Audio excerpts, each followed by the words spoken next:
Mes konferenciją pavadinome Technopelnu su ta mintimi, kad iš tikrųjų į technologijas žiūrime ne kaip į įmonės sąnaudas, o kaip į galimybės, kurios didina konkurencinį pranašumą.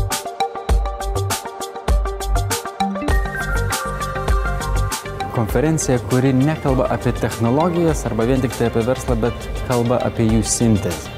Verslo sprendimai tampa visiškai neatskiriami nuo IT sprendimų. Ir čia buvo daug tokių istorijų ir netgi, sakyčiau, teorinių dalykų, o kaipgi turėtų keistis mąstymas tiek IT vadovų, tiek įmonių vadovų.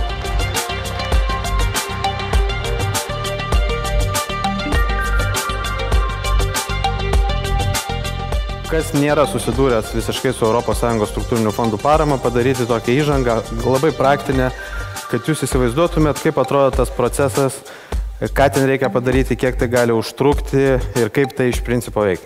Taigi, kaip man, aš manau, kaip ir kiekvienam vadovui, yra tikrai labai įdomu susipažinti, kokius sprendimus siūlo, kokios yra tendencijos artimiausios ir tolimiausios galbūt, tai dėl to tikrai labai įdomu.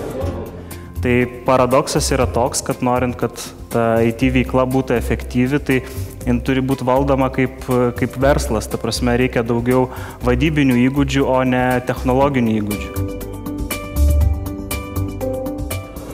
Manau, šiuolaikinėme pasaulyje, kai technologijos taip sparčiai tobulėja, tiesiog vadovui būtinos tokios konferencijos, norint judėti į priekį, norint įgyti pranašumą prieš konkurentus. Tai dėl to aš čia ir esu.